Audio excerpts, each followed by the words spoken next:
Qual a latência que o seu contrato de banda larga deve ter referente ao contrato que foi feito, tá? Ou seja, é o tempo de resposta a um comando.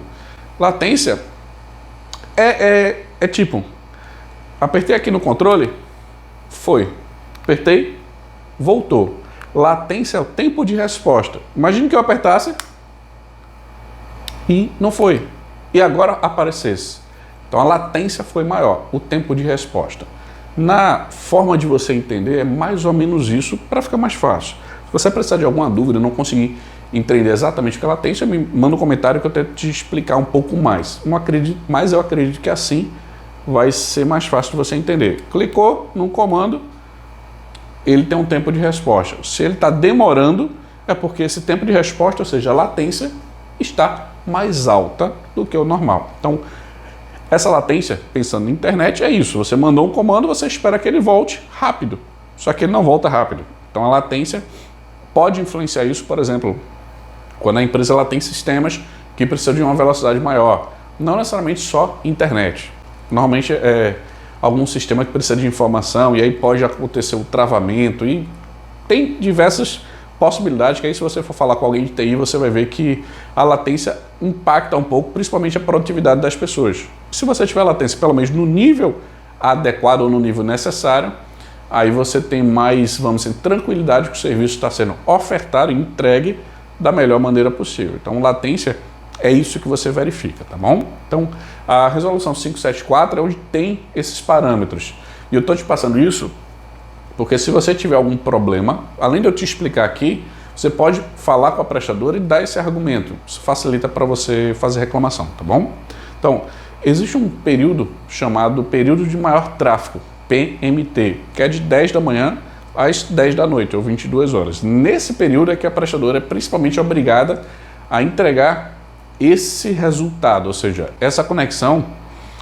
Lembrando que a latência, só para ficar você ciente, ela é bidirecional, ou seja, upload, mandei informação para a internet, e download, recebi informação da internet, tá? Pode ser uma demora em um dos dois ou nos dois. Então, só para você entender que é esse fluxo. Então, nesse horário, de 10 às 10, a operadora ela tem uma latência mínima que deve ser obedecida. Lógico, eu não vi nenhum contrato que a latência é zero. Tipo, cliquei e chegou. É milissegundos. Acontece, por mais veloz que seja, existe uma latência existente, porque é o tempo de um caminho. Imagine que você pede uma informação e aqueles dados que você está pedindo, ele está num servidor em São Paulo. Beleza, é perto. Ah, está num servidor ali em Manaus. Tudo bem, é um pouco mais distante, dependendo de onde você esteja.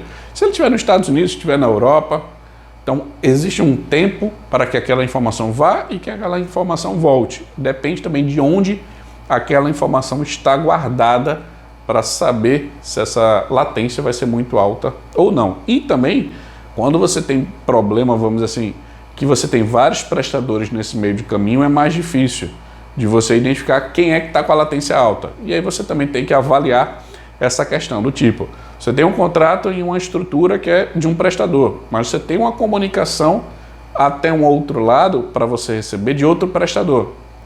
Vamos supor, matriz tem uma empresa de telecom.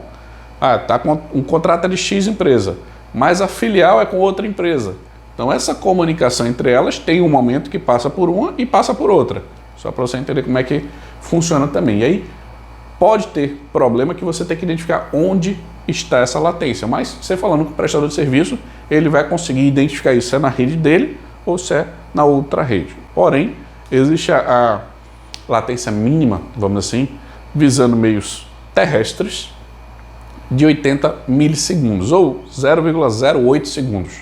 É algo muito rápido. Só que quando você faz testes, o sistema que faz essa medição, normalmente ele dá o resultado em milissegundos. E se estiver próximo de 80, é um meio aceitável. Ou algumas questões que não envolvem meio terrestre, por exemplo, com 90 milissegundos.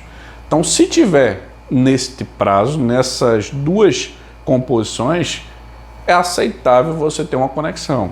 Agora, quando você tem um link dedicado, por exemplo, uma conexão que normalmente o circuito é mais caro, você tem em torno de 40 milissegundos. Já vi contratos com 20 milissegundos, contratos que são mais caros, porém que entregam muito mais qualidade.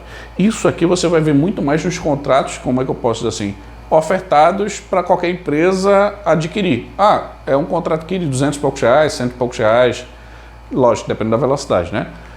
Que você vai contratar e vai ter a utilização lá do serviço de banda larga. Normalmente isso aqui é banda larga via fibra ótica. E aí você vai fazer esse circuito. Mas se for via rádio, também tem essa configuração. Se for via satélite, provavelmente também tem essa mesma latência, que aí você tem que avaliar. Só não tenho certeza satélite se tem alguma especificação diferente, mas oferecendo serviço de banda larga, essas são as regras que existem para essa questão de latência, que é a demora nesse tempo de resposta que você deve conhecer, porque se tiver maior que isso, você pode abrir uma reclamação para que eles vejam esse tipo de situação e corrijam, porque precisa ser corrigido. Se há alguma demora que existe lá no circuito da prestadora que você tem o serviço contratado, e lógico que eles precisam corrigir. Se tiver maior que isso aqui, você já indica, ó, você está muito maior que isso, tem alguma coisa errada, está muito demorado, e aí eles fazem essa avaliação. Ah, tá. Essa latência é em até 95% dos clientes tem que ser isso. Eles podem ter algumas latências maiores. Mas, lógico, mesmo que a sua esteja maior, reclame, porque você vai avaliar. Mas existe um percentual de clientes aí sim que pode ter uma latência maior, mas sempre reclamando, o pessoal consegue avaliar e ver o que é que dá para ser feito e ajustar esse circuito, a parte de latência, para ver o que dá para fazer. Sempre que tiver maior do que 80, 90 milissegundos, abra uma reclamação que é melhor para poder avaliar esse circuito.